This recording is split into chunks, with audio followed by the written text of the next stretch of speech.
Welcome to only IAS. स्वागत है आप सभी लोगों का current affairs revision for prelims 2021 में।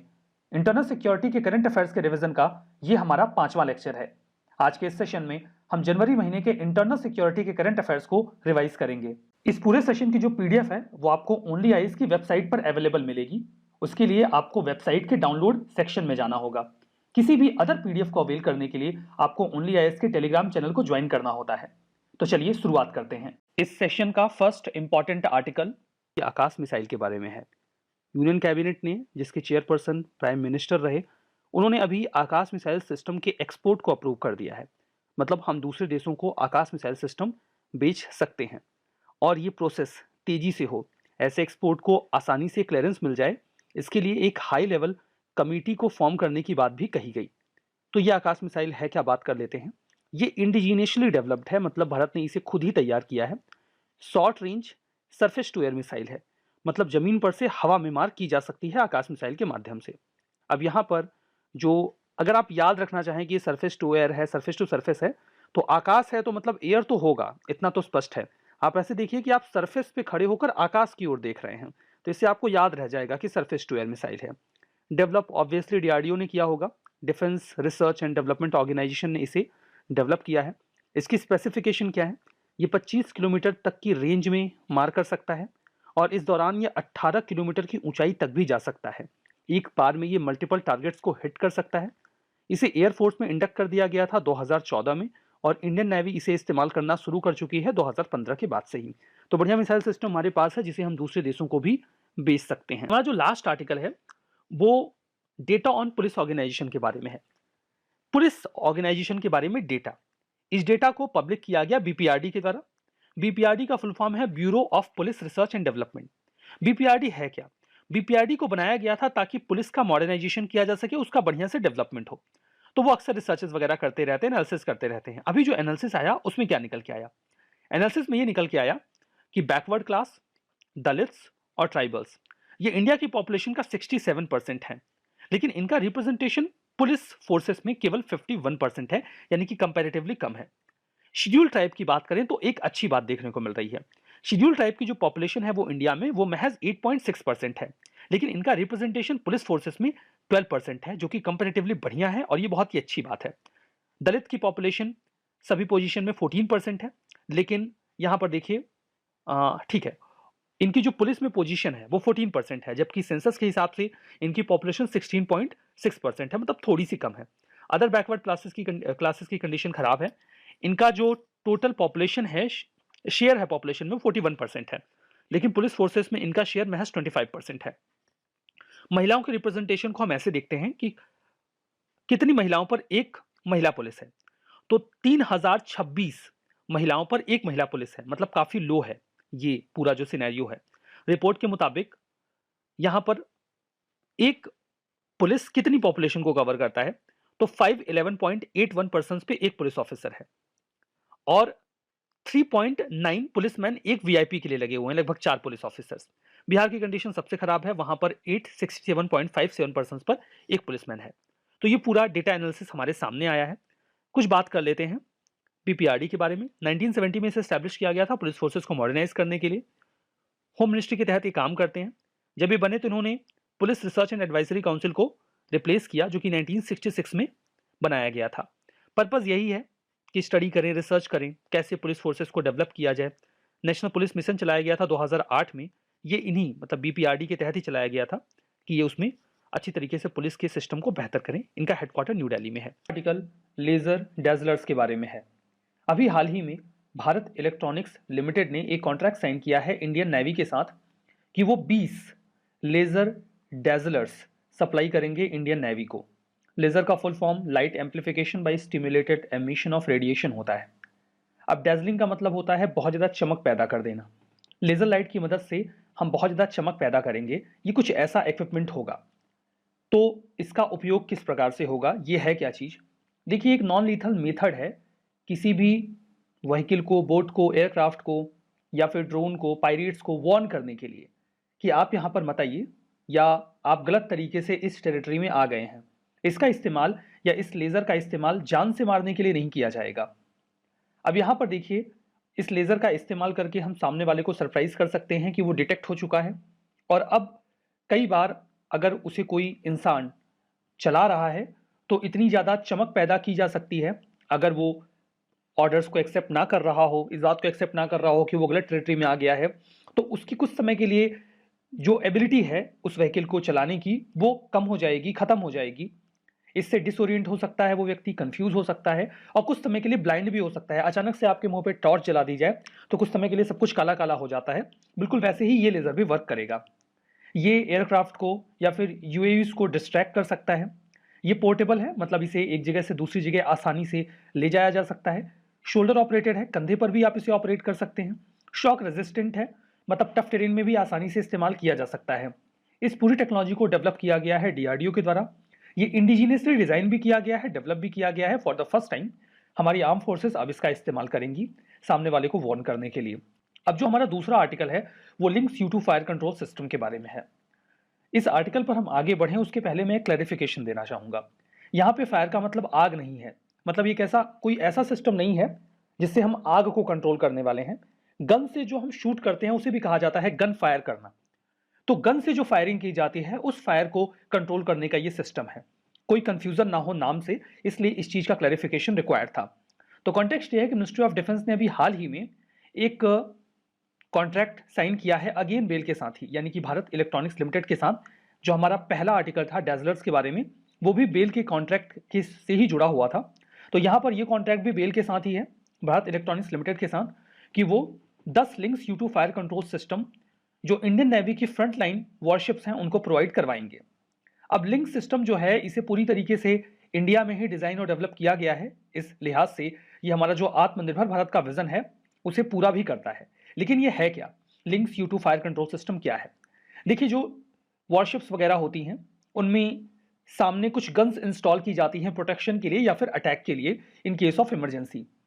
ऐसी जो गन्स हैं उनको कंट्रोल करने का जो पूरा सिस्टम है वही है ये links U2 fire control system. अब इसमें होता यह है कि जब आप किसी जहाज पर से किसी गन को ऑपरेट कर रहे हैं तो कई तरीके की प्रॉब्लम्स होती हैं। जैसे कोई एरियल ऑब्जेक्ट आ रहा है, कोई जो फाइटर जेट्स होते हैं वो आ रहे हैं, अगर आपको उनको अटैक करना है तो मल्टीपल टाइम आपको बहुत ही फ्रिक्वेंटली जो डायमेंशन होता है उस गन का उसको चेंज करना होता है। एट द सेम टाइम जो समंदर होता है उसमें काफी ज्यादा हलचल होती है, उससे टारगेट को डिटरमाइन करने में प्रॉब्लम होती है। ऐसी कंडीशन में जब आपके सामने एरियल ऑब्जेक्ट हो और समंदर में बहुत तेज लहरें हो, वेव्स हो, एट दैट टाइम आपको बहुत ही स्ट्रॉन्ग कंट्रोल सिस्टम चाहिए होता है जो इन गन्स को टारगेट पर ओरिएंट कर सके। ऐसा ही एक सिस्टम है lynx U2 fire control system. ये naval gun fire control system है जिसमें हम टारगेट को बहुत ही स्मूथली इंगेज कर सकते हैं समंदर की हलचल के बीच में भी। ये बहुत ही एक्यूरेटली अपने एयर और सरफेस टारगेट को ट्रैक कर सकता है। जो भी डेटा रिक्वायर्ड है कि हाँ ये किस स्पीड से आ रहा है, कहां पर इसको हिट करना है, ये सारा डेटा बहुत ही स्मूथली ये कैटर कर लेगा और फिर उसके हिसाब से एक्ट करेगा। इसे जो नेवल ऑफशोर पेट्रोल वेसल्स हैं, तलवार और तेग क्लास के शिप्स, उसमें इंस्टॉल किया जाएगा। इसमें एक ट्रैकिंग रडार होता है, servo and weapon control system होता है जो बेल ने ही डिजाइन किया है। ये सभी सिस्टम्स हेल्प करते हैं उसे अपने टारगेट को ओरिएंट करने में। अब ये सिग्निफिकेंट किस प्रकार से है? जो गन फायर कंट्रोल सिस्टम है इसे एक इस तरीके से सिंप्लीफाइड तरीके से तैयार किया गया है कि बहुत आसानी से इसे फ्लेक्सिबली इंप्लीमेंट किया जा सकता है डिफरेंट कॉन्फ़िगरेशन पे। बहुत आसानी से अगर कोई ऑब्जेक्ट नजदीक आ रहा है तो उसे भी टारगेट किया जा सकता है इसका डायमेंशन चेंज करके। ये जो कॉन्ट्रैक्ट साइन किया गया है इसमें जो links U2 fire control system हमें मिलेगा ये 4th जनरेशन का होगा जो कि आत्मनिर्भर भारत के तहत भारत में ही डेवलप किया जाएगा। तो हमारा अगला आर्टिकल है वो पारादीप पोर्ट के बारे में है। कैबिनेट ने भी अप्रूव कर दिया है कि जो पारादीप पोर्ट है उसे और डीपन किया जाएगा और ऑप्टिमाइज किया जाएगा। ऑप्टिमाइज करने का मतलब होता है कि उसे एडवांस बनाना ताकि जो उसकी इफिशियंसी है उसे इनहेंस किया जा सके। जो इनर हार्बर फैसिलिटीज हैं पारादीप पोर्ट की उनको अब हम और बेहतर करेंगे। अब देखिए, इस प्रोजेक्ट के कमीशन हो जाने के बाद जो वहां पर कोल या लाइमस्टोन का इंपोर्ट होता है वो थोड़ा और बढ़िया हो जाएगा। उसके लिए हमें बेहतर फैसिलिटीज अवेलेबल मिलेंगी। जो ग्रैनुलेटेड स्लैग होता है या फिनिश स्टील प्रोडक्ट्स का जो हम एक्सपोर्ट वगैरह करते हैं उसमें भी काफी सहूलियत होगी अगर इस पोर्ट को थोड़ा और बेहतर कर दिया जाएगा। इस प्रोजेक्ट का उद्देश्य ये भी रहेगा कि जो पोर्ट में बहुत ज्यादा कंजेशन होता है हम उसके लिए काम करें, डीकंजेशन की ओर काम करें। अगर ये और ज्यादा डीप होता है और थोड़ा और बेहतर कर दिया जाता है तो जो सी फ्रेट है उसे भी कम करने में, चीप करने में मदद मिलेगी। ये इंडस्ट्रियल इकोनॉमी को बूस्ट करेगा, किसी भी पोर्ट को अगर आप और बेहतर तरीके से डेवलप कर रहे हैं तो वो इकोनॉमी को भी बूस्ट करेगा और जॉब्स वगैरह भी जनरेट करेगा, तो ये फायदे तो होने ही होने हैं। अब जो पारादीप पोर्ट है उसके बारे में बात करते हैं। ये एक नेचुरल डीप वाटर पोर्ट है। देखिए ये मैप में लोकेशन दिखाई गई है, यहाँ से हम एंटर करते हैं पारादीप पोर्ट के लिए। ये लगभग 400 मीटर का एरिया है और ये 2 किलोमीटर का एरिया है, जहाँ पर एक प्रॉपर स्पेस मिलता है किसी भी शिप को घूमने के लिए। ये उड़ीसा का जो जगत सिंहपुर है ईस्ट कोस्ट पर, वहां पर आपको ये मिलेगा उड़ीसा में। महानदी रिवर जहां बे ऑफ बंगाल में मिलती हैं उसके कन्फ्लुएंस पर ये पारादीप पोर्ट सिचुएटेड है। इस पोर्ट को पारादीप पोर्ट ट्रस्ट एडमिनिस्टर करता है, जो कि ऑटोनॉमस कॉर्पोरेशन है। मेजर पोर्ट ट्रस्ट एक्ट 1963 के तहत मिनिस्ट्री ऑफ शिपिंग के तहत वो फंक्शन करता है। आर्टिकल NIIO के बारे में है, जिसका फुल फॉर्म है naval innovation and indigenisation organisation. Context ये है कि NIIO को अभी हाल ही में हमारे ऑनरेबल रक्षा मंत्री ने लॉन्च किया। अब ये है क्या चीज़, आप अगर नाम पर ध्यान देंगे तो आपको समझ में आ जाएगा। नेवल फील्ड में इनोवेशन को बढ़ावा देना है, दैट टू इंडिजीनियस वे से। और इस इंडिजीनियस वे में इनोवेशन को बढ़ावा देने के लिए हमने एक ऑर्गेनाइजेशन बना दिया है। यही न्यूज़ है। इसका ऑब्जेक्टिव ये रहेगा कि हम डिफेंस के फील्ड में अपनी सेल्फ रिलायंस को बेहतर करें, आत्मनिर्भरता को बढ़िया करें और इसके लिए इंडिजीनियस तरीके से इनोवेशन को आगे बढ़ाएं। ऐसा नहीं कि बात बात पर दूसरे देशों से हमें इक्विपमेंट्स या फिर नेवल शिप्स को खरीदने की आवश्यकता पड़े, सबमरीन्स को खरीदने की आवश्यकता पड़े, हम उसे खुद ही डेवलप करें। और इसे डेवलप करने के लिए हमने एक ऑर्गेनाइजेशन NIIO के नाम से बना दिया है, जो कि काफ़ी इंपॉर्टेंट है। अभी जो ऑर्गेनाइजेशन है ये 3 टीयर्ड स्ट्रक्चर पे काम करेगा। इसमें 3 टीयर्स होंगे। तो जो पहला टीयर है that is national technology acceleration council. मतलब ये एक ऐसी काउंसिल होगी जो टेक्नोलॉजी को एक्सेलरेट करेगी, बढ़ाने का प्रयास करेगी। इसका नाम आप एनटैक भी बोल सकते हैं। इसके ट्विन एस्पेक्ट्स होंगे, 2 इंपॉर्टेंट काम होंगे। एक तो होगा इनोवेशन एंड इंडिजिनाइजेशन और दूसरा होगा एपेक्स लेवल पे डायरेक्टिव्स देना। इनोवेशन को बढ़ाना, दैट टू वो इंडियन वे में हो, अपना खुद का हो, और डायरेक्टिव्स देना कि हम कैसे जो टेक्नोलॉजी है उसे और बेहतर कर सकते हैं। दूसरा जो लेयर है that will be working group. ये जो वर्किंग ग्रुप होगा वो एनटेक के अंदर ही काम करेगा।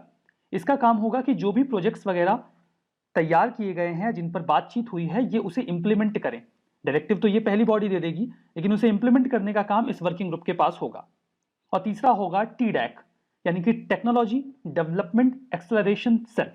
नाम से स्पष्ट है, इसको काम दिया जाएगा कि ये टेक्नोलॉजी का डेवलपमेंट बढ़िया तरीके से करें, कुछ डिसरप्टिव टेक्नोलॉजीज को लेकर आए, कुछ नई, जिससे जो हमारी नेवल टेक्नोलॉजी है वो ग्लोबली ना केवल कॉम्पिटिटिव हो जाए बल्कि और ज्यादा एडवांस भी हो जाए।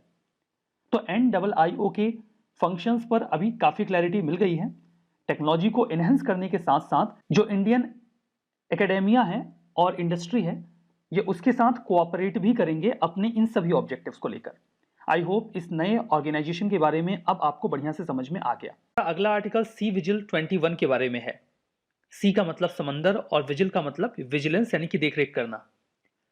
देखिए हमारा जो कोस्टल रीजन है वो सिक्योर रहे।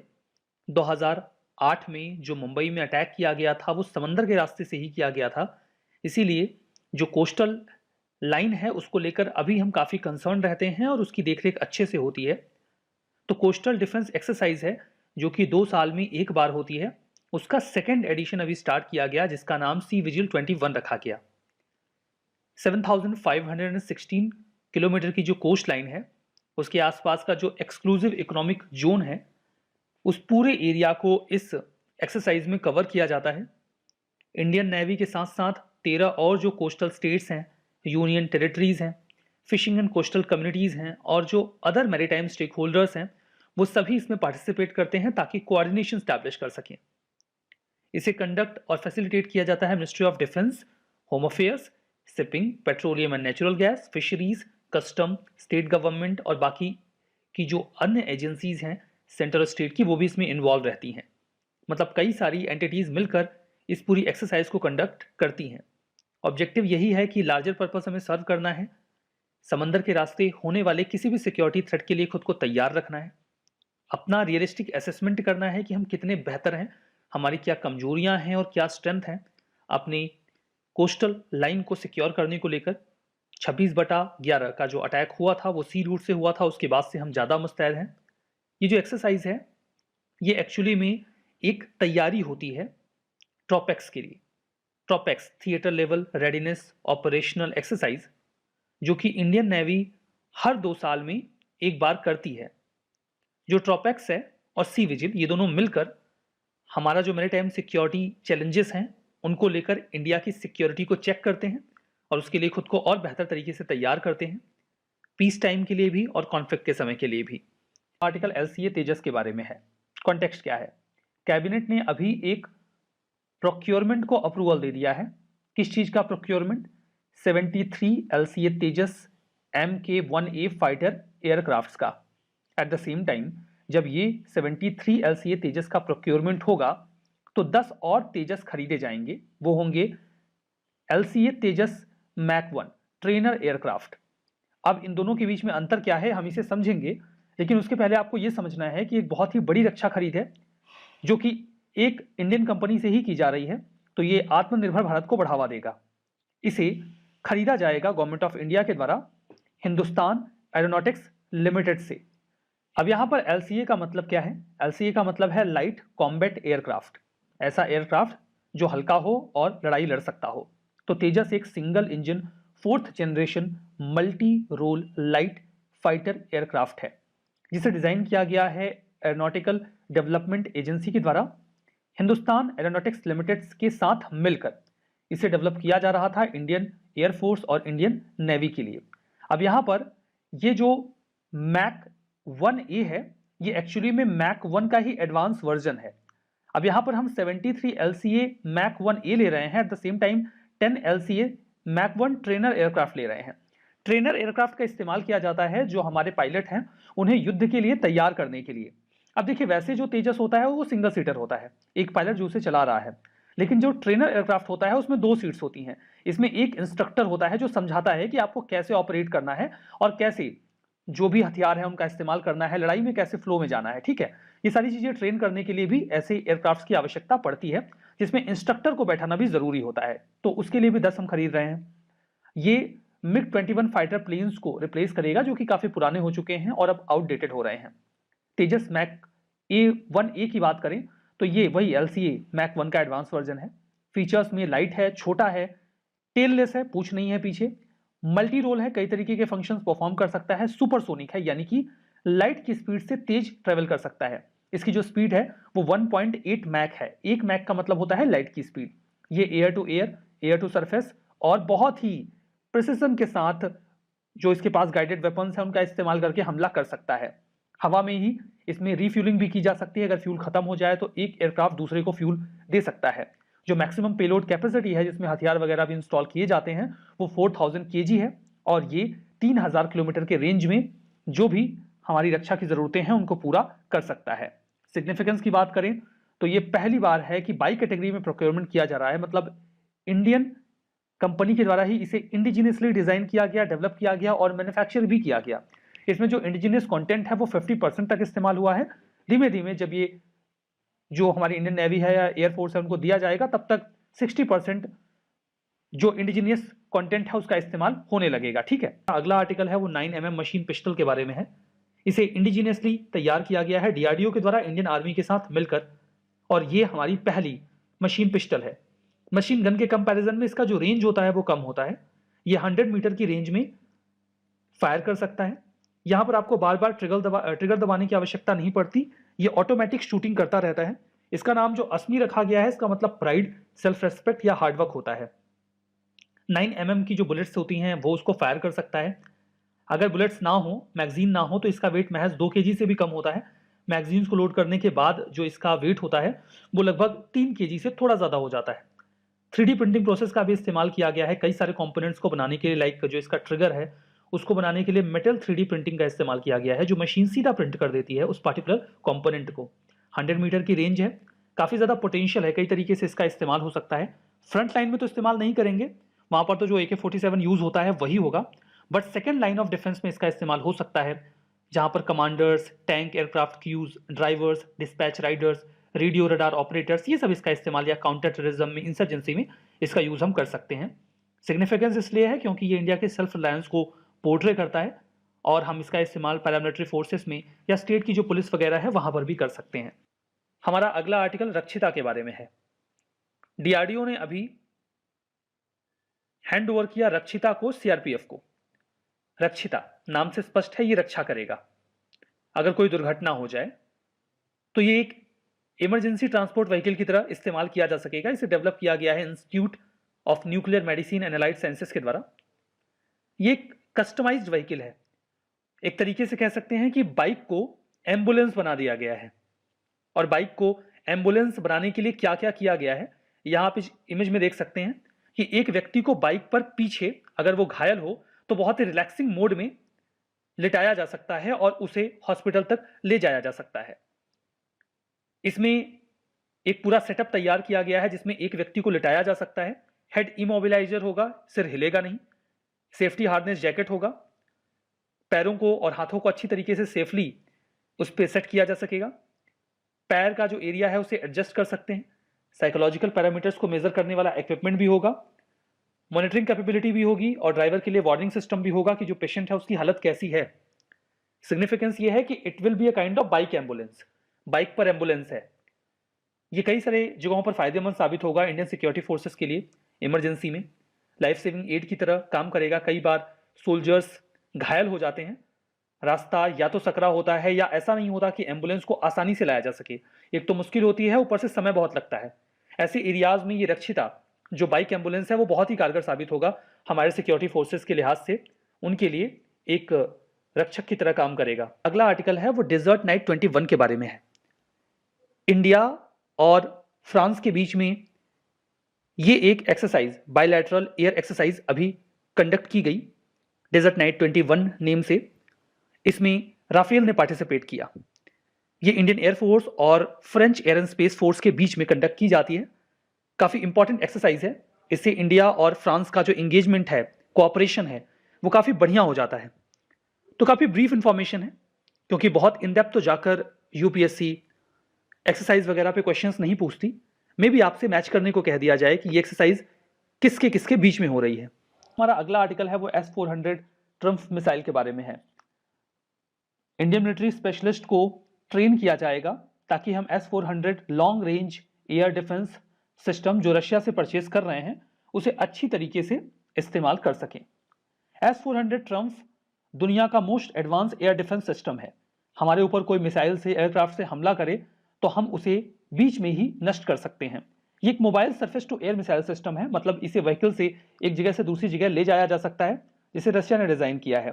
ये फ्लैगशिप प्रोजेक्ट है रशियन और इंडियन मिलिट्री का, मिलिट्री टेक्निकल कोऑपरेशन को लेकर। की फीचर्स की बात करें तो ये एयरबॉर्न टारगेट्स को डिस्ट्रॉय कर सकता है 250 किलोमीटर की रेंज तक। इसमें देखिए 4 तरीके की मिसाइल्स इंस्टॉल की जाती हैं, तो उनकी अलग अलग रेंज होती है। वो 70 किलोमीटर से लेकर 400 किलोमीटर तक की रेंज कवर करते हैं, इंक्लूडिंग 250 किलोमीटर। फाइटर एयरक्राफ्ट को ये बीच में डिस्ट्रॉय कर सकता है, तो एक लेयर डिफेंस हमें मिल जाता है। ये अनमैन्ड एरियल व्हीकल्स यानी कि drones, ballistic and cruise missiles, उन्हें 30 किलोमीटर की ऊंचाई तक और 400 किलोमीटर की रेंज तक डिस्ट्रॉय कर सकता है। ये 100 टारगेट्स को एक बार में ट्रैक कर सकता है और एक बार में 6 को डिस्ट्रॉय भी कर सकता है। हालांकि यूएसए को इससे काफी आपत्ति होती है। यूएसए का एक कानून है countering America's adversaries through sanctions act, जिसके तहत उन्होंने ये कह रखा है कि अगर इंडिया रशिया से S-400 परचेज करता है तो वो हमारे ऊपर सैंक्शंस लगाएंगे। इस कानून को 2017 में लाया गया था। इसके तहत ईरान, नॉर्थ कोरिया और रशिया के ऊपर सैंक्शंस भी लगाए गए। इसका उद्देश्य यह है कि अगर कोई सिग्निफिकेंट ट्रांजैक्शन होता है रशिया को डिफेंस सेक्टर में या इंटेलिजेंस सेक्टर में, तो ऐसी कंट्री को पनिश किया जाएगा। अल्टीमेट गोल यह है कि रशियन गवर्नमेंट के पास ज्यादा रेवेन्यू ना आ जाए, उसे रोका जाए। चूंकि S-400 अगर हम ले रहे हैं तो डेफिनेटली सिग्निफिकेंट अमाउंट हम ट्रांसफर करेंगे रशिया को, तो इस संबंध में यूएसए हमारे ऊपर सैंक्शंस लगा सकता है। आर्टिकल है वो शाहीन 3 मिसाइल के बारे में है।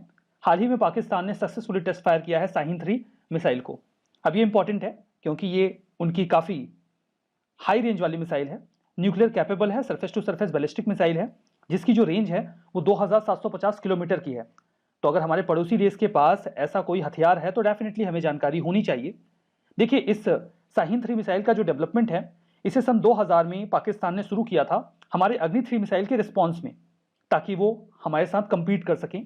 हालांकि अब हमारे पास अग्नि 5 है जिसकी रेंज 5000 प्लस है किलोमीटर्स की है, तो यहाँ पर इनके पास भी अभी शाहीन 3 मिसाइल आ गई है। वैसे तो उन्होंने इसका जो टेस्ट है वो 2015 में ही कंप्लीट कर लिया था, बट मल्टीपल टेस्ट होते हैं, इस वजह से ये अगेन न्यूज में आया है। अगला आर्टिकल है वो एक्सरसाइज कवच के बारे में है।